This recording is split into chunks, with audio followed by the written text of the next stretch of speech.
The humid Charleston air hung thick as molasses on the evening of June 15th, 1990.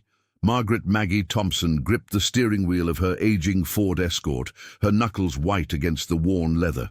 In the passenger seat, her 8-year-old daughter Emma hummed along to the radio, completely unaware of the turmoil brewing in her mother's chest. The divorce papers in Maggie's purse felt like they weighed 1,000 pounds, signed and ready to be filed come Monday morning. She'd finally found the courage to leave Richard after 12 years of his drinking, his rage, and his fists. The interstate stretched endlessly before them, dotted with the amber glow of roadside diners and gas stations. Maggie had withdrawn every penny from their joint savings account, $3,000 that would have to last until she could find work in her sister's town of Savannah. Emma didn't know they weren't coming back. As far as the little girl understood, this was just a weekend trip to see Aunt Linda. If you're following along with our investigation into America's most haunting disappearances, please hit that subscribe button and let us know in the comments where you're watching from. Your support helps us bring these forgotten stories to light. The first sign of trouble came at mile marker 127, just outside the small town of Walterboro. The Escort's engine began to sputter and knock, a metallic grinding that made Maggie's stomach drop. She'd been putting off the repair for months. Richard controlled the finances, doling out money for groceries and bills while spending freely on beer and cigarettes. The car limped along for another 5 miles before she spotted the glow of Danny's Stop and Go, a weathered roadside convenience store with 2 gas pumps and a hand-painted sign advertising cold drinks and hot food. Maggie pulled into the gravel lot, the car's engine giving one final shudder before falling silent. The digital clock on the dashboard read 9:47 p.m. Emma rubbed her eyes sleepily, her blonde hair mussed against the window. "Are we there yet, Mama?" "Not quite, sweetheart," Maggie said, forcing a smile. "We just need to make a quick stop." The store was a time capsule from the 1960s, with yellowed linoleum floors and fluorescent lights that buzzed like angry wasps. Behind the counter sat Earl Hutchinson, a heavy-set man in his 60s with oil-stained overalls and kind eyes. He looked up from his newspaper as the bell above the door chimed. "Evening, folks. Y'all having car trouble?" Maggie nodded, her voice barely above a whisper. "Engine just died on us. I don't suppose you know anyone who might be able to take a look this late." Earl scratched his grey beard thoughtfully. "My nephew Bobby runs a garage about 10 miles down the road, but he won't be open till Monday. You ladies traveling far?" "Savannah," Emma piped up before Maggie could respond. "We're going to see my Aunt Linda." Earl's weathered face creased into a smile. "Well now, that's still a good ways off. Tell you what, there's a decent motel about a 1/4 mile up the road, the Palmetto Inn. Ain't fancy, but it's clean and safe. My wife Dolores runs it. You can leave your car here overnight, and I'll have Bobby come by first thing Monday morning." Maggie calculated quickly in her head. A motel room would cost at least $40, money she couldn't afford to lose. But with Emma yawning beside her and nowhere else to turn, she didn't have much choice. "That would be very kind. Thank you." Earl walked them outside to survey the car. The Escort sat silent and cold, a puddle of oil forming beneath the engine. "Looks like your oil pan might have cracked," he said, shaking his head. "Gonna need some work, but nothing Bobby can't handle." As they gathered their overnight bags, Maggie felt a chill that had nothing to do with the evening air. Something felt wrong about this place, though she couldn't put her finger on what. The darkness beyond the store's pale circle of light seemed to press in from all sides, and the Spanish moss hanging from the ancient oak trees looked like ghostly fingers in the shadows. The walk to the Palmetto Inn took them along a narrow dirt road lined with kudzu-covered fences and abandoned farmhouses. Emma chattered nervously about the strange sounds coming from the woods, the hoot of owls, the rustle of unseen creatures, the distant howl of what might have been a coyote. Maggie kept their pace brisk, her hand firmly gripping her daughter's. The Palmetto Inn was a single-story building painted seafoam green with a neon sign that flickered intermittently. Only 3 cars sat in the parking lot, their chrome bumpers gleaming under the mercury vapor lights. Dolores Hutchinson emerged from the office before they could knock, a thin woman with silver hair pulled back in a tight bun and eyes that seemed to take in everything at once. "Earl called ahead," she said without preamble. "Room 12 is ready.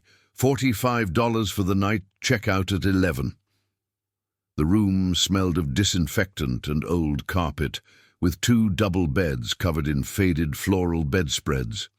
Emma bounced on the bed closest to the window, while Maggie counted out the money, her fingers trembling slightly. $45 was more than she'd budgeted, but complaining wouldn't change anything. After Dolores left, Maggie helped Emma into her pajamas and tucked her into bed.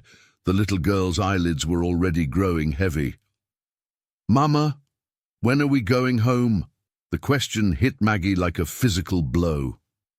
How could she explain that home was wherever they happened to be from now on, that the house Emma had grown up in, with her dollhouse in the corner and her height marks penciled on the kitchen door frame, was no longer safe for either of them? "Let's just worry about tomorrow, baby girl," she whispered, kissing Emma's forehead. "Sweet dreams." Maggie lay awake long after Emma's breathing had settled into the steady rhythm of sleep. Through the thin walls, she could hear the murmur of voices from the next room, too indistinct to make out words, but somehow urgent in tone. A door slammed somewhere in the distance, followed by the sound of an engine starting and gravel crunching under tires. At some point in the early morning hours, she must have dozed off, because she was awakened by the sound of Emma's voice. "Mama, there's someone at the door!" Maggie sat up, instantly alert. The digital clock on the nightstand read 3:17 a.m. She could see a shadow moving back and forth in front of their window, blocking and unblocking the light from the parking lot. 3 soft knocks came at the door, followed by a man's voice she didn't recognize. "Mrs. Thompson? Sorry to bother you so late. I'm with the Charleston County Sheriff's Department. We need to speak with you about your husband." Maggie's blood turned to ice. Richard had found them. Somehow, despite all her precautions, he'd tracked them down. She grabbed Emma's hand and pulled her close, pressing a finger to her lips. Maybe if they stayed perfectly quiet, whoever was outside would go away. The knocking came again, more insistent this time. "Ma'am, I know you're in there. Your car's at the gas station with Charleston County plates. We just need to ask you a few questions." Through a gap in the curtains, Maggie could see a tall figure in what looked like a uniform. A police cruiser sat in the parking lot, its red and blue lights dark, but its spotlight aimed at their door. Everything looked official, but something in her gut screamed danger. "What do you want?" she called through the door, her voice shaking despite her efforts to stay calm. "Richard Thompson was found dead in his home 6 hours ago, Mom. Apparent suicide. We're trying to locate his next of kin." The words hit Maggie like a sledgehammer. Richard? Dead? It seemed impossible. Just yesterday, he'd been very much alive, screaming at her to get back in the house as she'd loaded Emma into the car. The bruises on her ribs from his last attack still ached with every breath. Emma pressed against her mother's side, wide-eyed and silent. She understood enough to know that something terrible was happening, even if she couldn't grasp the full scope of it. "I need to see some identification," Maggie said, her voice stronger now. "Slide it under the door." There was a long pause. Then the man outside chuckled, a sound that made the hair on the back of Maggie's neck stand up. "Now, why would you want to make this difficult, Maggie? You and little Emma just need to come with me and everything will be fine." He knew Emma's name. He'd called her by her first name. No real police officer would do that. They'd address her formally, especially under these circumstances. And if Richard was really dead, why would they need Emma at all? Maggie's mind raced through possibilities, each one more terrifying than the last. Richard had gambling debts. He'd mentioned owing money to some very dangerous people. Maybe this wasn't about her leaving at all. Maybe Richard had gotten in over his head, and now these people wanted to use her and Emma as leverage. "We're not coming out," she said firmly. "If you're really a police officer, you can wait until morning and speak with us at the station." The response came not in words, but in action. The doorknob turned slowly, and Maggie realized with horror that she'd never engaged the deadbolt. The chain lock held for exactly 2 seconds before it snapped under pressure. A man stepped into the room, and Maggie knew immediately that he wasn't any kind of law enforcement. He was tall and lean, with dark hair slicked back and eyes that glittered like black stones. His uniform was close to authentic, but the badge looked wrong, and there was something predatory in the way he moved. "Smart lady," he said, closing the door behind him. "Too smart for your own good, maybe." Emma whimpered and buried her face against her mother's shoulder. Maggie wrapped her arms around her daughter protectively, mind racing for options. The window was their only escape route, but it would mean jumping from the 2nd floor into the darkness below. "What do you want?" Maggie demanded. The man smiled, revealing teeth that were too white and too sharp. "Your husband owed a substantial amount of money to some very important people. His death complicates things, but it doesn't erase the debt." "I don't know anything about Richard's gambling. I was leaving him. I have nothing to do with any of this. Unfortunately, that's not how these things work. The debt transfers to the surviving family. But don't worry, we found a way for you and the little one to work it off." The implications of his words hit Maggie like a physical blow. She'd heard whispers about women and children who disappeared, sold into situations too horrible to imagine. It happened to other people, people who made bad choices or trusted the wrong individuals. Not to elementary school teachers from suburban Charleston who just wanted to escape an abusive marriage. "Please," she whispered. "Emma's just a child. She's innocent in all this." The man's expression didn't change. "Innocence is a luxury your family can't afford anymore. Now we can do this the easy way or the hard way. The choice is yours." Maggie looked at Emma, seeing her own fear reflected in her daughter's green eyes. In that moment, she made a decision that would haunt the next 17 years of searching, of questions without answers, of a town that would never forget the night 2 people simply vanished from a roadside motel. She reached for the antique locket around her neck, a gift from her grandmother, the only piece of jewelry she'd managed to grab in their hasty escape. Inside was a photo of Emma as a toddler, laughing in the backyard sprinkler. With movements so subtle the man didn't notice, she worked the clasp open and let the locket slip between the mattress and box spring of the bed they'd never sleep in again. It wasn't much, but it was something. A piece of evidence, a clue, a desperate message in a bottle cast into an ocean of uncertainty. Someday, someone would find it. Someday, someone would know that Margaret and Emma Thompson had been here, that they hadn't simply walked away from their lives voluntarily.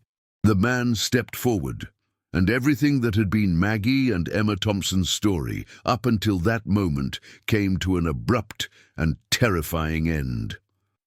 The Palmetto Inn fell silent, except for the buzz of fluorescent lights and the distant sound of traffic on the interstate. By morning, it would be as if they had never existed at all. But the locket remained, hidden in the darkness between mattress springs, waiting 17 long years for someone to find it and ask the right questions. Waiting for the truth to finally surface about what really happened on that humid Charleston night when a mother and daughter drove into the shadows and never came back.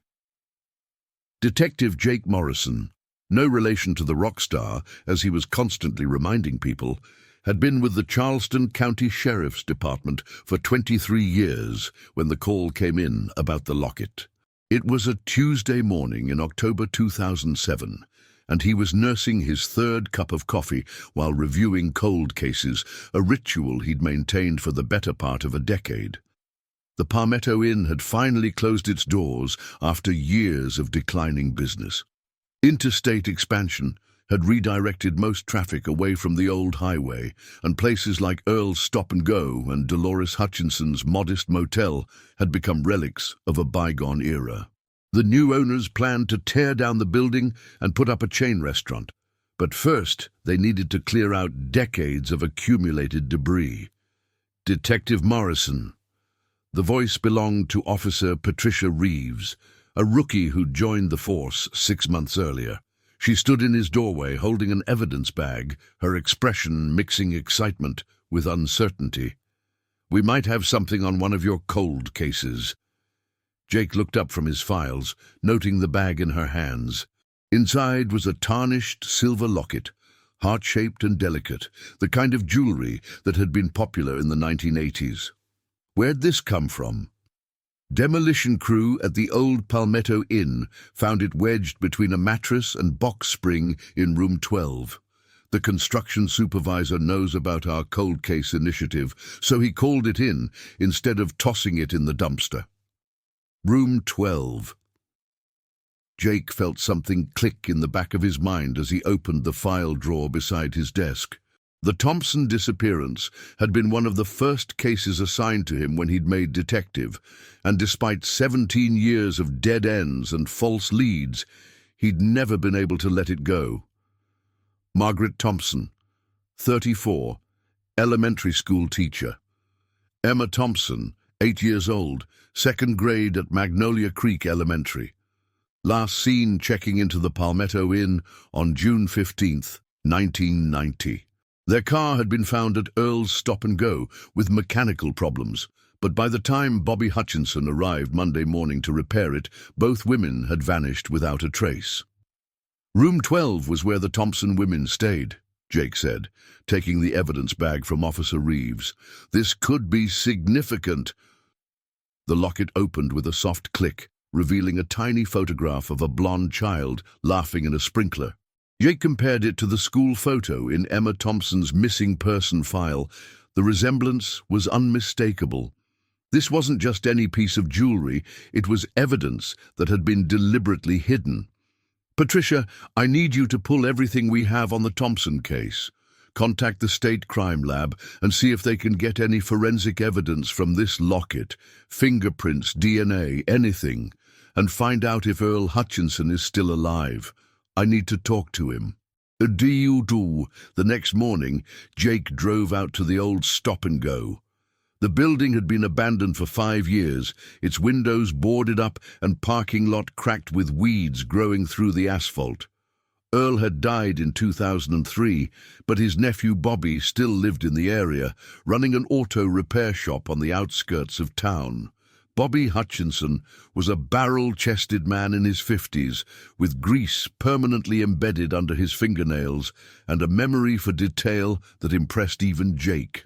He remembered the Thompson case clearly, mainly because he'd always felt guilty about what happened. "I should have gone out there Sunday night when Uncle Earl called," Bobby said, wiping his hands on a shop rag. "He told me about the lady and her little girl. Said their car had broken down and they were staying at Dolores's place, but I was tired, figured it could wait till morning. Tell me about Monday morning. What did you find when you got there?" Bobby's expression darkened.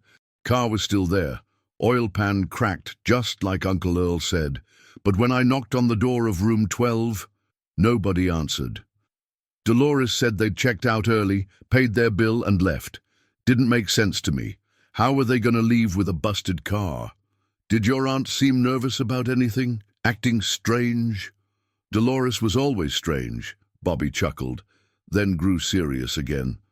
"But yeah, now that you mention it, she did seem rattled. Kept insisting they'd left on their own, took a bus or caught a ride or something. Wouldn't let me into the room to clean it. Said she'd take care of it herself." Jake made a note in his pad. Dolores Hutchinson had died 8 years ago, taking whatever secrets she might have known to her grave. But there were other avenues to explore, other questions that had never been properly answered. The state crime lab results came back faster than Jake had expected. The locket contained partial fingerprints belonging to Margaret Thompson, confirming what the photograph had already suggested. More importantly, forensic analysis revealed traces of blood on the clasp. Not enough for DNA analysis with 1990s technology, but enough to suggest violence. Jake spent the next week reviewing the original case file with fresh eyes, looking for details that might have been missed or dismissed 17 years earlier. The initial investigation had been cursory at best, hampered by jurisdictional confusion and the assumption that Margaret had simply taken her daughter and run away to start a new life somewhere else. Richard Thompson's death had complicated things from the beginning. The official cause was listed as suicide by gunshot, but the timing, less than 12 hours after his wife and daughter disappeared, had raised eyebrows. Unfortunately, the investigating officers had been more interested in closing cases than asking difficult questions. Jake decided to track down Richard's associates, the people who might have known about his gambling habits and debts. It wasn't easy. Most of the players from Charleston's underground scene in 1990 were either dead, in prison, or had moved on to other cities. But persistence paid off when he located Vincent "Vinny" Castellano at a minimum security federal prison in South Carolina. Vinny was serving the tail end of a 15-year sentence for money laundering and racketeering.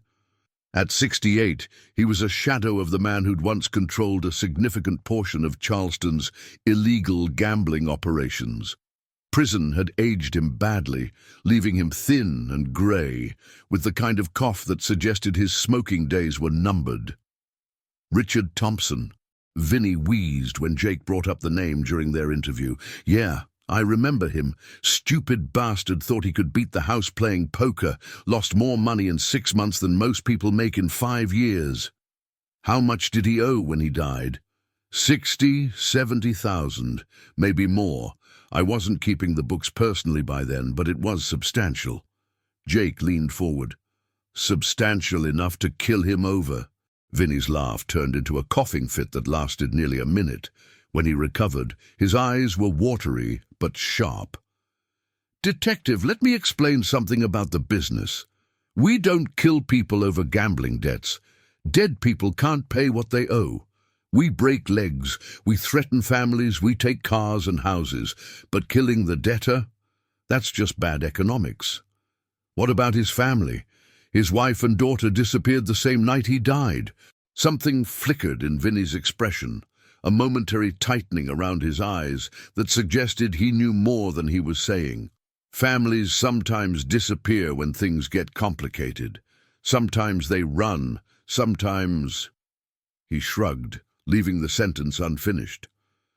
"Sometimes what, Vinny?" The old man was quiet for a long moment, staring at his hands folded on the metal table between them.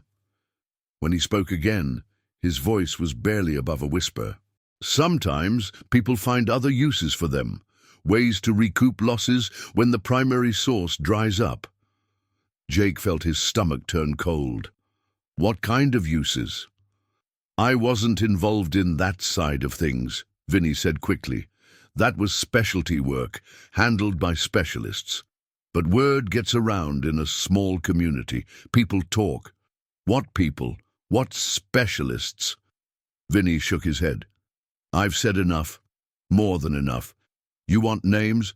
You're going to need more than an old man's memories to get them." But Jake was persistent, and over the next several visits he managed to piece together fragments of information.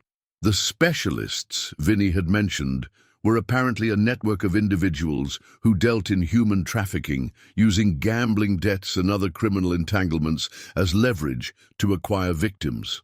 The operation was sophisticated, involving fake law enforcement credentials, carefully chosen locations, and a transportation system that could move people across state lines without detection. According to Vinny's carefully guarded hints, The Palmetto Inn had been used as a way station on multiple occasions. Jake's investigation hit a roadblock when he tried to trace the network's current operations. Most of the original players were dead or disappeared.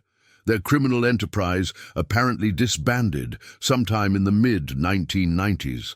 But the locket had opened doors that had been closed for 17 years, and Jake wasn't about to give up now. He returned to the demolition site at the Palmetto Inn, this time with a full forensics team and ground-penetrating radar equipment. If Margaret and Emma Thompson had been killed at the motel, there might be additional evidence buried on the property. The search took 3 days and yielded several items of interest. Clothing fragments buried near the tree line, a child's sneaker that matched the brand Emma had been wearing, and, most significantly, a .38 caliber bullet lodged in the wooden frame of what had been room 12. Ballistics analysis confirmed that the bullet had been fired from the same gun used to kill Richard Thompson. The implications were staggering. Someone had killed Richard, then driven to the Palmetto Inn to murder his wife and daughter. The suicide had been staged to cover the tracks of a much larger crime.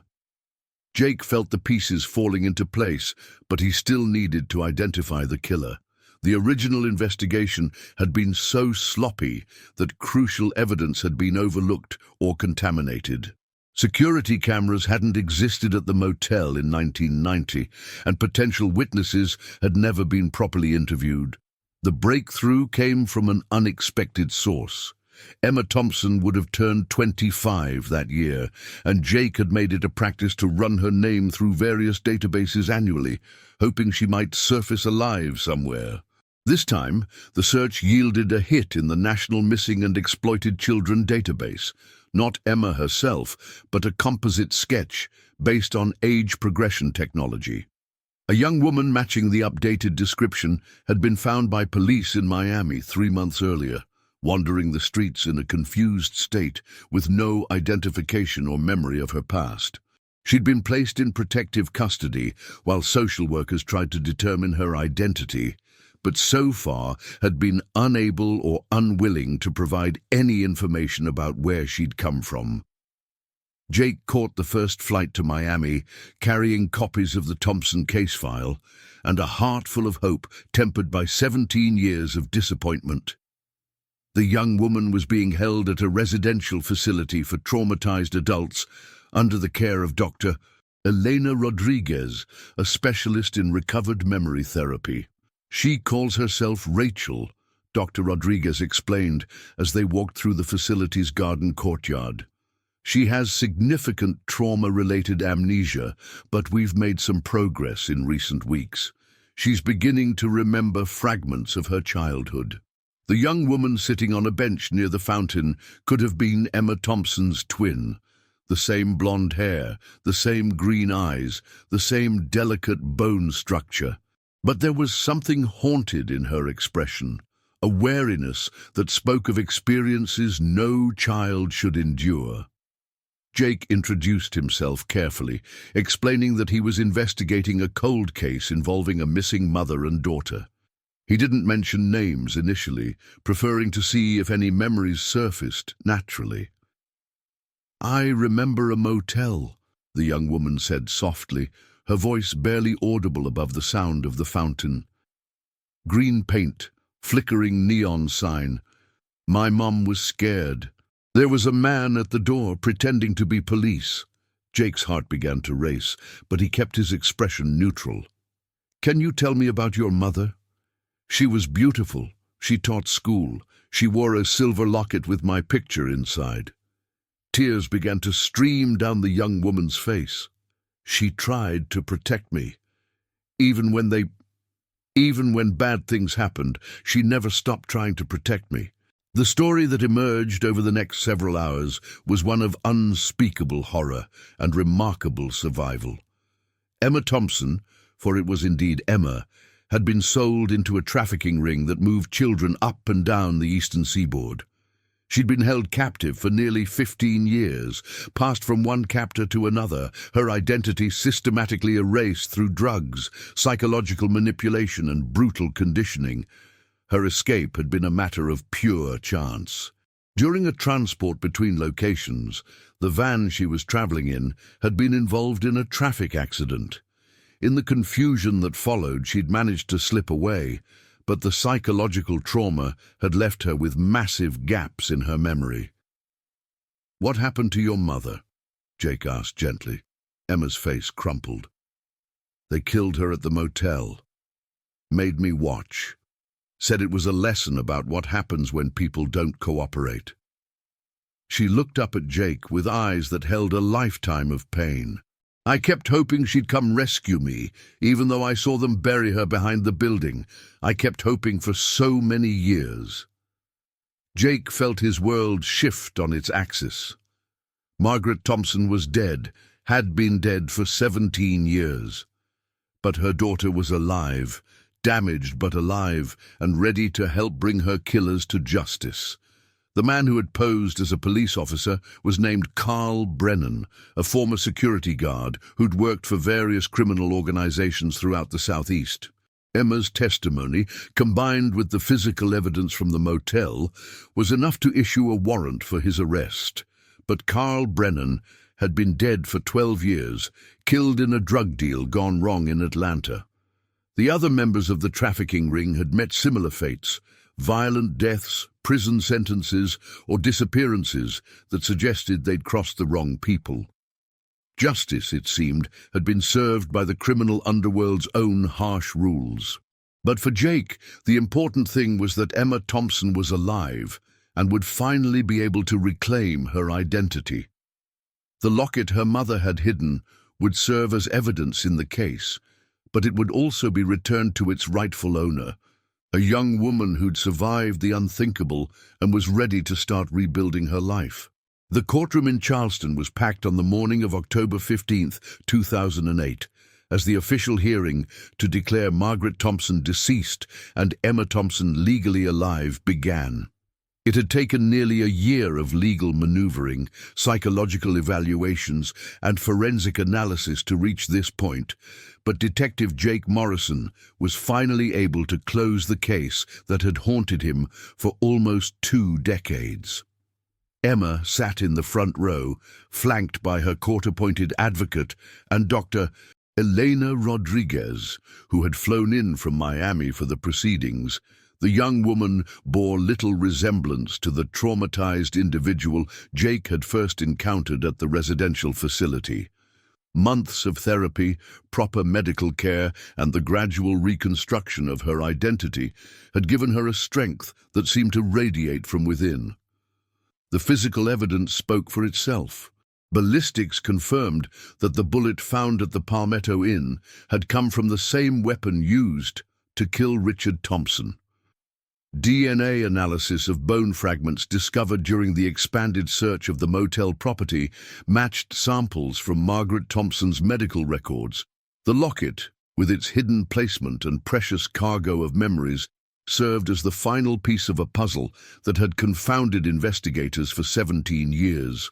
Judge Patricia Hendricks reviewed the evidence methodically, asking pointed questions about the chain of custody and the reliability of Emma's recovered memories.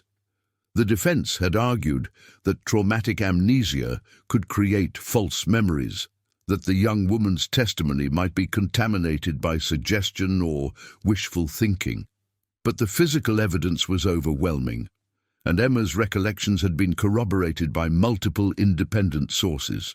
Based on the evidence presented, Judge Hendricks finally declared, this court finds that Margaret Ann Thompson died on or about June 16, 1990, at the Palmetto Inn in Walterboro, South Carolina. Furthermore, this court recognizes Emma Louise Thompson as the surviving victim of kidnapping and trafficking and restores her legal identity and all associated rights. The gallery erupted in quiet applause. Emma's aunt Linda, who had flown in from Savannah, wept openly as she embraced her niece for the first time in 18 years. Jake felt a weight lift from his shoulders that he hadn't realized he'd been carrying for so long. But even as the legal proceedings concluded, Emma's real work was just beginning. The young woman had lost nearly 2 decades of her life, missing out on high school, college, first jobs, and all the normal milestones of growing up. She had no social security number, no educational records, no credit history. All the documentation that society requires had simply vanished when she disappeared at age 8. The state of South Carolina, working with federal agencies and victim advocacy groups, developed a comprehensive rehabilitation program specifically for Emma's unique circumstances. She would receive intensive counseling, educational support to help her complete her GED and potentially pursue higher education, and job training to help her develop marketable skills. Emma chose to live with her Aunt Linda in Savannah. Returning to the family she'd been trying to reach on that terrible night in 1990, the house was different. Linda had remarried and had children of her own. But the love and acceptance were immediate and unconditional. "Sometimes I dream about that night," Emma told Jake during one of their follow-up interviews. "I see my mum hiding the locket, and I understand now that she was leaving me a message. She couldn't save me, but she could make sure someone would eventually know what happened to us." The locket itself became a powerful symbol of hope and perseverance. Emma wore it every day, the tiny photograph of her childhood self serving as a reminder of who she had been before the world tried to erase her. She began speaking at conferences about human trafficking, sharing her story to help law enforcement and social workers recognize the signs of exploitation. Her testimony led to the reopening of several other cold cases, missing persons reports, where the circumstances bore similarities to her own disappearance. Some of these cases were solved, leading to arrests and convictions. Others remained mysteries, but Emma's courage in coming forward had given other survivors the strength to share their own stories. Detective Jake Morrison retired from the Charleston County Sheriff's Department in 2010, but he maintained regular contact with Emma, becoming something of a father figure in her reconstructed life. He'd been the one to find her, to believe her story when others doubted, and to fight for her right to reclaim her identity. "You know what the hardest part is?" Emma asked him during one of their coffee meetings in downtown Savannah. "It's not the memories of what happened to me. It's not even the anger about the years that were stolen. It's the grief for my mother, for the life we should have had together." Jake understood. Margaret Thompson had been just 34 when she died, trying to escape an abusive marriage and build a better life for herself and her daughter. She'd made the brave decision to leave, had saved money and made plans and taken action to protect her child. In the end, it hadn't been enough, but her final act, hiding that locket, had ultimately led to her daughter's salvation. The case generated national media attention, with Emma appearing on several television programs to discuss human trafficking and the importance of never giving up on missing persons cases. She became an advocate for families of the disappeared, understanding better than most the agony of not knowing what happened to a loved one. In 2012, Emma enrolled at Savannah College of Art and Design, pursuing a degree in photography with a focus on social justice issues. Her senior project was a series of portraits featuring survivors of trafficking, their faces partially obscured, but their strength evident in every image. The centerpiece of the exhibition was a self-portrait showing Emma holding her mother's locket, the chain wrapped around her fingers like a lifeline. The photograph was accompanied by a simple caption, "In memory of Margaret Thompson, who never stopped protecting her daughter, even in death." The exhibition toured the Southeast, raising awareness about trafficking while celebrating the resilience of survivors. Emma donated the proceeds to organizations that provided services to missing and exploited children, turning her trauma into a force for positive change. By 2015, Emma Thompson had become one of the most recognizable faces in the anti-trafficking movement. At 33, The same age her mother had been when she died, Emma had rebuilt her life in ways that defied every statistic about long-term captivity victims. She'd graduated college with honors, established herself as a respected photographer and activist, and even begun tentatively dating a fellow survivor she'd met at a conference. But success hadn't erased the scars. Emma still struggled with crowds, sudden noises, and the anniversary dates that marked significant events in her captivity. Dr. Rodriguez continued to work with her via video sessions, helping her process trauma while building coping mechanisms for daily life. The most difficult challenge had been learning to trust her own perceptions. Years of psychological manipulation had left Emma doubting her instincts, questioning whether her memories were real or fabricated. The legal validation of her story had helped enormously, but healing remained an ongoing process. "Some days I wake up and forget that I'm free," she told a conference audience in Atlanta. "I still check the locks on my doors 3 times before bed. I still feel afraid when strangers approach me on the street, but I've learned that survival isn't just about escaping.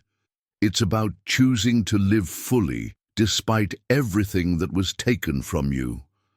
Emma's advocacy work had led to policy changes in several states, improving the way law enforcement handled missing persons cases and providing better support for trafficking survivors.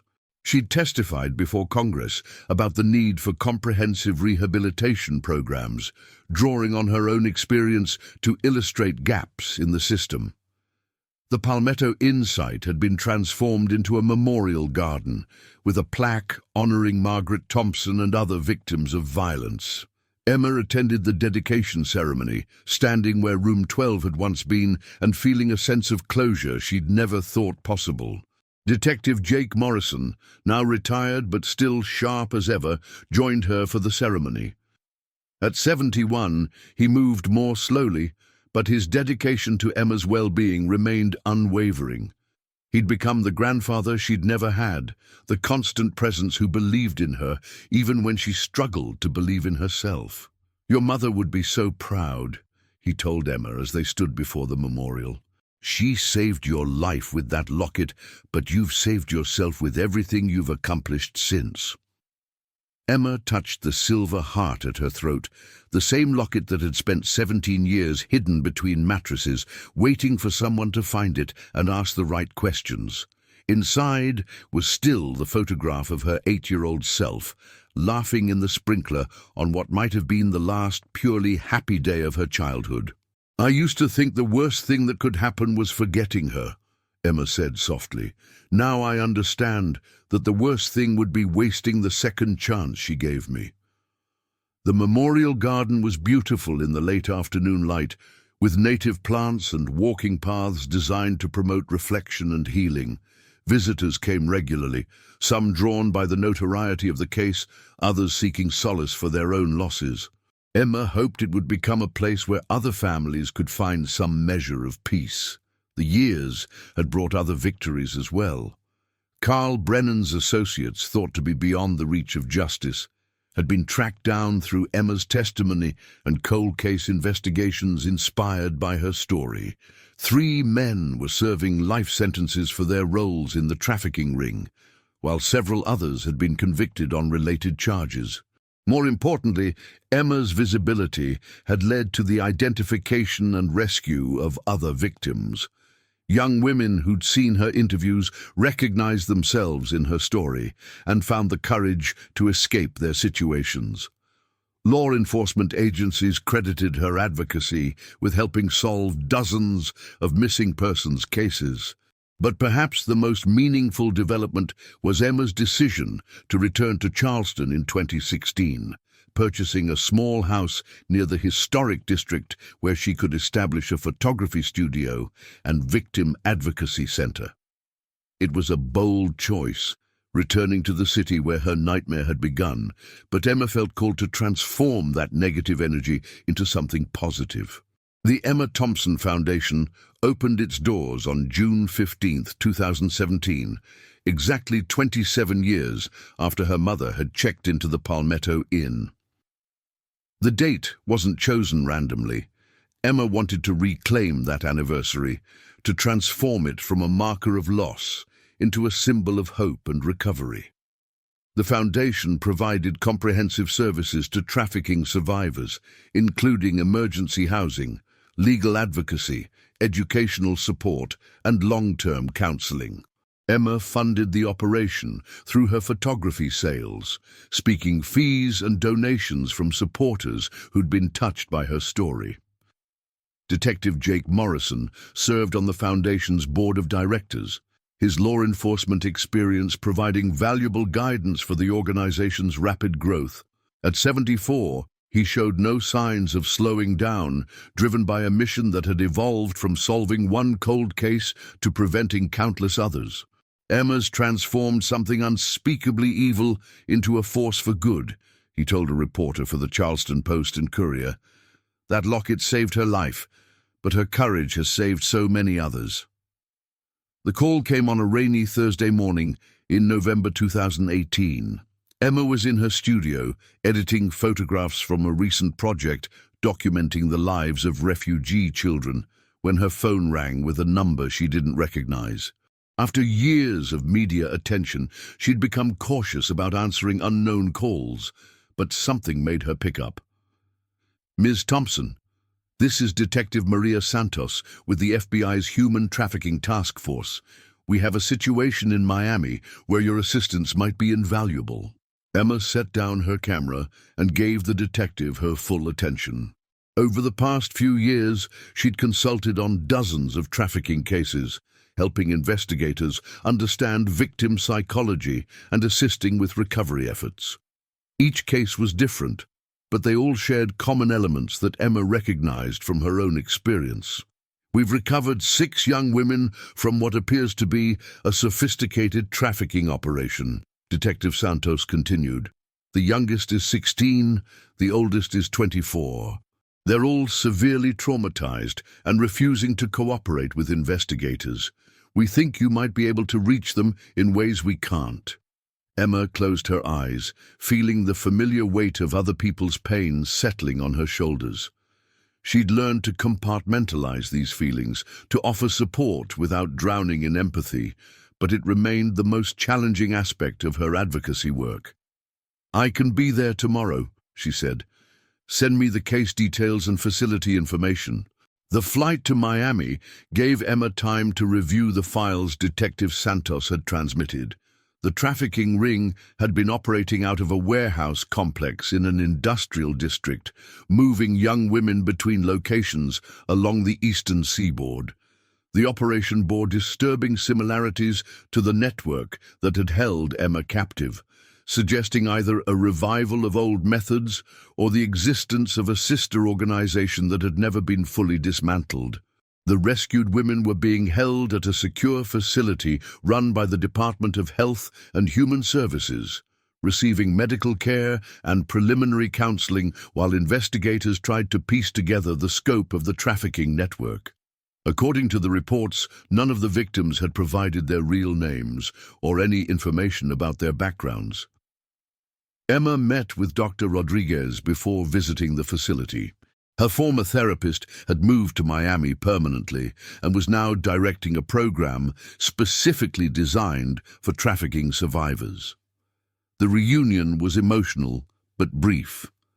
Both women understood the urgency of the situation. They're exhibiting classic signs of complex trauma, Dr. Rodriguez explained as they walked through the facility's corridors.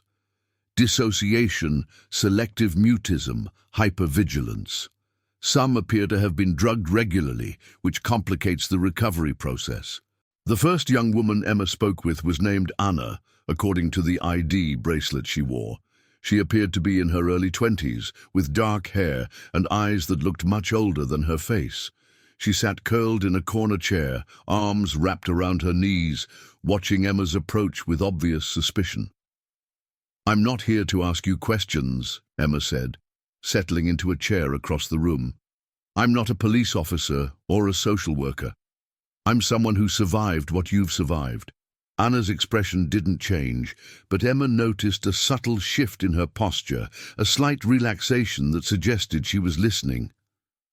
"When I was rescued, I couldn't remember my real name for months," Emma continued. "I couldn't trust anyone, couldn't believe that the nightmare was actually over. I kept waiting for someone to come take me back." For the next hour, Emma shared pieces of her own story, carefully gauging Anna's reactions and adjusting her approach accordingly. She didn't push for information or try to establish rapport quickly. Instead, she simply existed in the space with Anna, demonstrating through her presence that survival was possible. Over the next 3 days, Emma worked with all 6 recovered women, building trust slowly and helping them understand that they were truly safe. She shared meals with them, participated in group therapy sessions, and answered countless questions about what life looked like after rescue. The breakthrough came when Anna finally spoke, revealing that she'd been held captive for 8 years after being trafficked from Honduras as a teenager. Her story led to the identification of 2 other women who provided additional details about the trafficking network's operations. "How do you do it?" Anna asked Emma during their final session together. "How do you trust people again? How do you stop being afraid?" Emma considered the question carefully. "I don't think the fear ever completely goes away," she said honestly. "But I've learned that courage isn't the absence of fear. It's choosing to act despite the fear. Every day I choose to believe that most people are good, that the world is more beautiful than ugly, that my life has meaning beyond what was done to me." The Miami case led to the arrest of 12 individuals and the rescue of additional victims from locations in 3 states. More importantly, it established a new model for survivor-assisted recovery that would be adopted by law enforcement agencies across the country. Emma returned to Charleston with a renewed sense of purpose.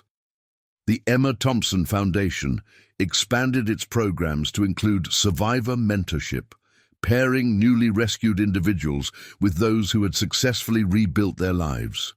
The model proved remarkably effective, with participants showing faster recovery times and better long-term outcomes. The success brought national recognition.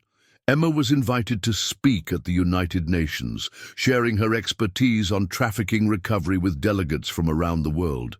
She testified before Congress again, this time advocating for increased funding for survivor services and specialized training for law enforcement. But the most meaningful recognition came from an unexpected source. In December 2019, Emma received a letter from the daughter of one of the women she'd helped rescue in Miami. Emma had not only recovered her identity, but had also enrolled in college and was working toward a degree in social work. "You showed me that survival was just the beginning," Anna wrote. "Now I want to help other people find their way back to life, the same way you helped me." Emma read the letter in her Charleston studio, surrounded by photographs documenting her journey from victim to advocate to educator. The images told a story of transformation that seemed almost impossible. The 8-year-old girl in her mother's locket had become a woman who could stand before world leaders and demand action on behalf of the voiceless. She walked to the window overlooking Charleston Harbor, where ships moved slowly through the channel, carrying cargo and passengers to distant destinations. Somewhere out there, other Margaret Thompsons were making desperate decisions to protect their children. Other Emma Thompsons were enduring unimaginable suffering while clinging to hope. The silver locket at her throat caught the afternoon light, its surface worn smooth by years of touching. Inside, the photograph of her 8-year-old self continued to smile, frozen in a moment of pure joy that had somehow survived everything that followed.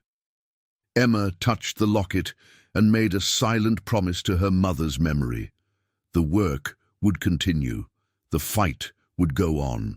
And somewhere, hidden in mattresses and buried in backyards and tucked away in forgotten places, other pieces of evidence waited to tell their stories. Because that's what love does when faced with the unthinkable. It finds a way to survive, to endure, to transform darkness into light. Margaret Thompson's love for her daughter had transcended death, reaching across 17 years to guide Emma home.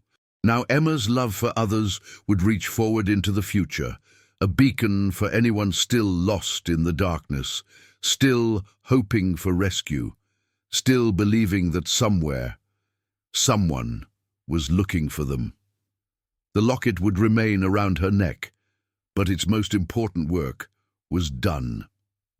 The message it carried had been received, understood, and transformed into something larger than one family's tragedy. It had become proof that even in the darkest circumstances, love finds a way to light the path home. On June 15, 2020, exactly 30 years after her mother's death, Emma Thompson stood before a crowd of survivors, advocates, and law enforcement officials gathered for the 10th anniversary of the Palmetto Inn Memorial Garden. The COVID-19 pandemic had complicated the planning, but Emma had insisted the commemoration go forward. Some anniversaries, she believed, were too important to postpone.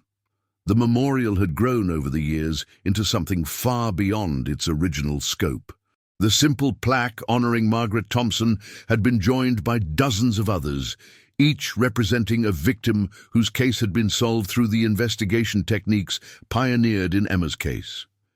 The garden had become a pilgrimage site for families of the missing, a place where hope and grief coexisted in careful balance.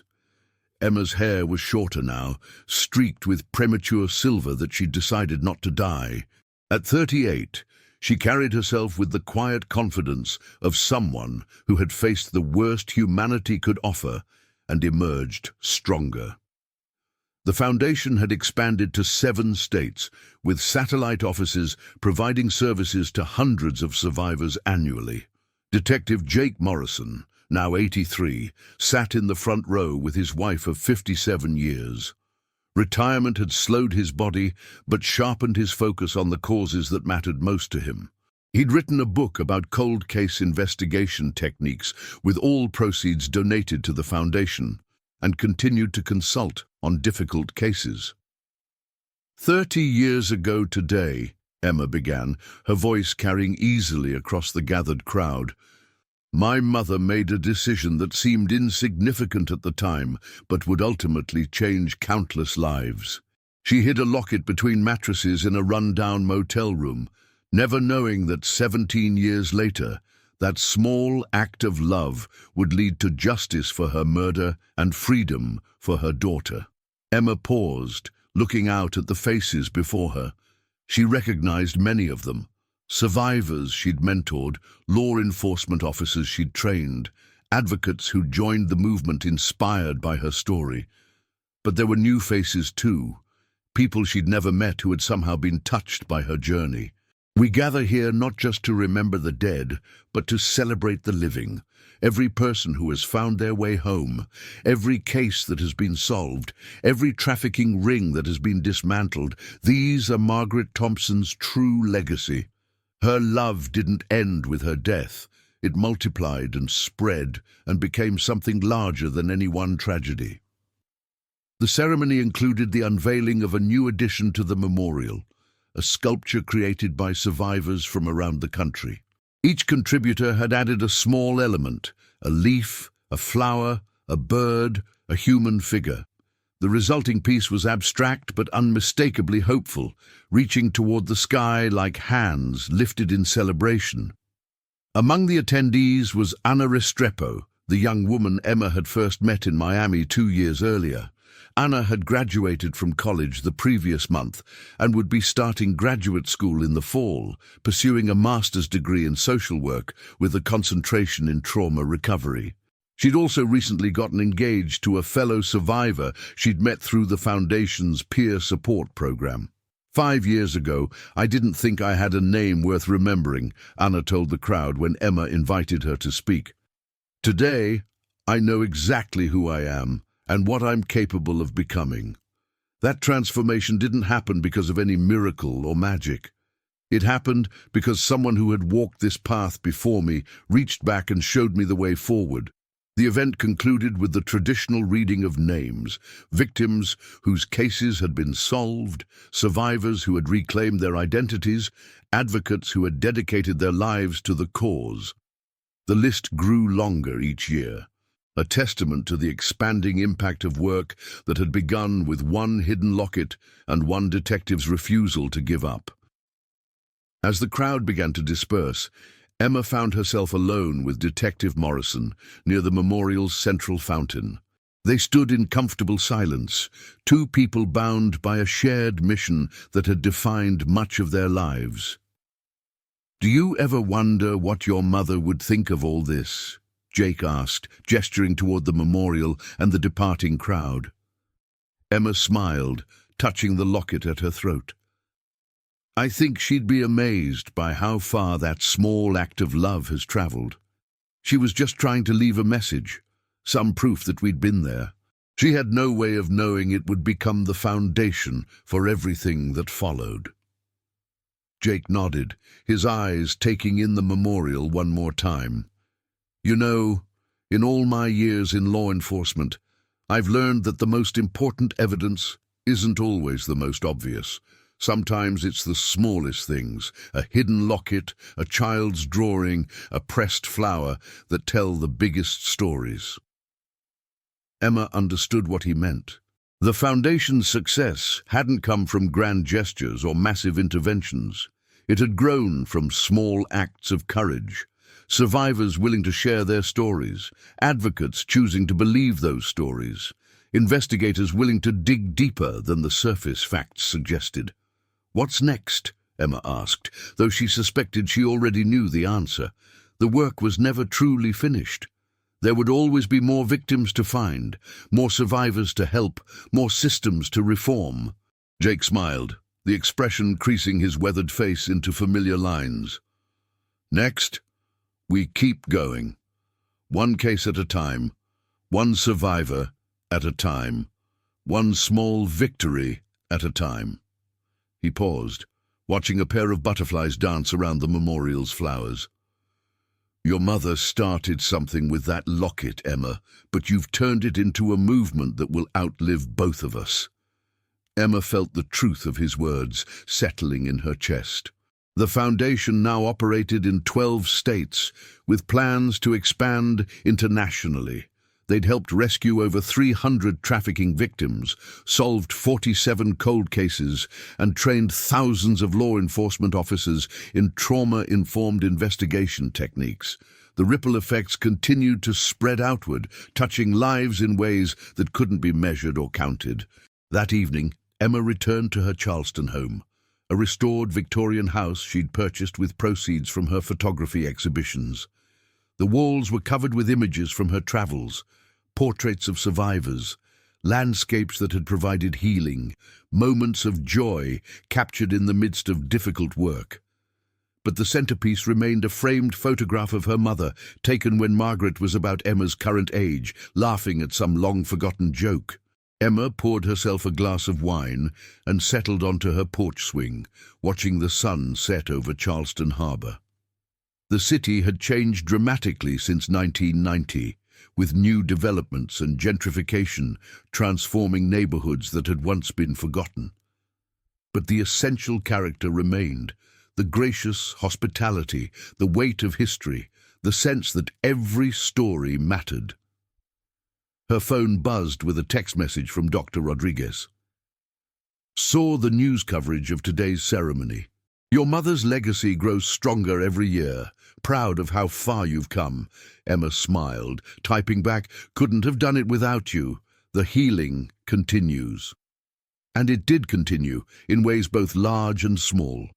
Earlier that week, Emma had received word that a trafficking ring in Oregon had been dismantled using techniques developed through her foundation's training programs. 15 victims had been recovered, including 3 who had been missing for over a decade. Each rescue validated the work, proved that the system could be improved, that voices once silenced could be heard again. but perhaps more meaningful were the quieter victories. Anna's engagement announcement, a survivor in Texas who had just graduated law school, a former victim in California who had opened her own non-profit organization, a young man in Florida who had reconnected with his family after 8 years of forced labor. These individual triumphs represented the true measure of success. Emma's own healing continued as well. She'd recently begun dating someone, a documentary filmmaker who understood the demands of her work and supported her mission without trying to fix or save her. They were taking things slowly, building trust carefully, but Emma allowed herself to hope for a future that included love and partnership. The nightmares still came occasionally, usually triggered by stress or anniversaries. But they were manageable now, processed through therapy and transformed into fuel for her advocacy work. Emma had learned to see her trauma not as a weakness, but as a source of strength, a bridge that allowed her to connect with others who had endured similar experiences. As darkness settled over Charleston, Emma went inside and climbed the stairs to her home office.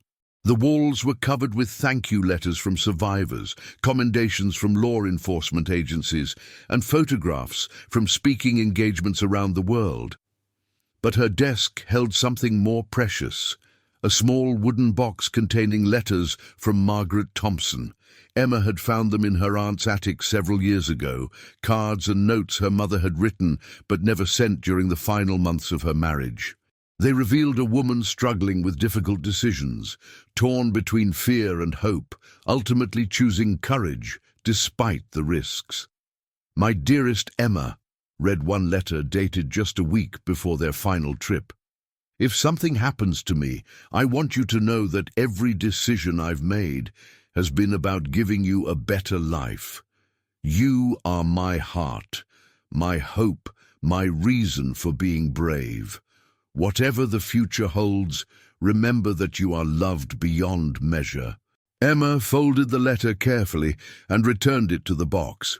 Her mother had indeed given her a better life, though not in the way either of them could have imagined in 1990. The path had been longer and more difficult than anyone should have to endure, but it had led to purpose, to healing, to the ability to transform suffering into service. The locket caught the light from her desk lamp as Emma prepared for bed.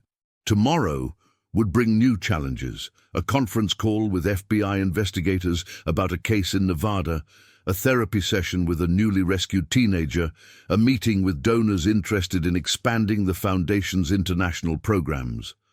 The work never stopped, but Emma had learned to find joy in the journey rather than waiting for some imaginary finish line. Before turning off the light, Emma opened her laptop and began typing a blog post for the Foundation's website. 30 years ago today, my mother made a choice that seemed small at the time, but would ultimately save my life and the lives of countless others. She couldn't have known that hiding a locket would lead to a movement, that her final act of love would ripple forward through decades, touching people she would never meet. Today, I want to remind everyone reading this that your choices matter, even when you can't see their ultimate impact. The kindness you show to a struggling neighbor, the time you volunteer at a local shelter, the decision to report suspicious activity, these seemingly small actions can change everything for someone who needs hope. My mother's locket held a photograph of me as a child, but its real power came from the love that motivated her to hide it, love that transcended death, that bridged 17 years of separation, that ultimately brought justice and healing to our family. That same love now flows through everyone who works to protect the vulnerable, to seek the missing, to ensure that no voice is permanently silenced. The work continues. The love continues.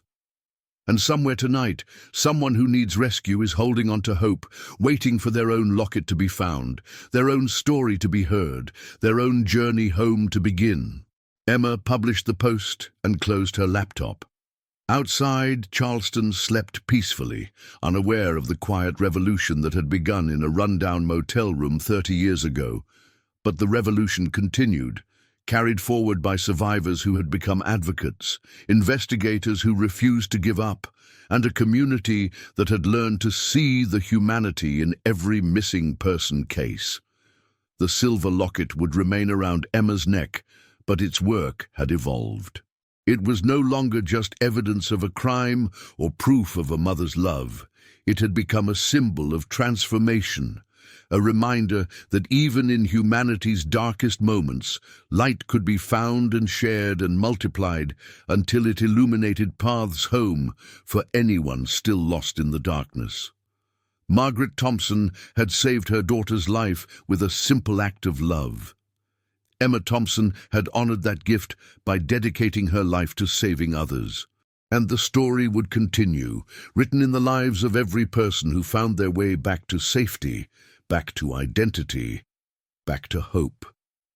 The locket's message had been received, understood, and transformed into something eternal.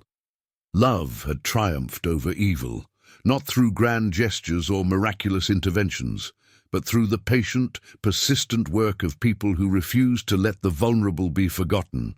In the end, that was Margaret Thompson's true legacy. Not just the daughter she saved, but the movement she had unknowingly started with one small act of desperate, defiant love.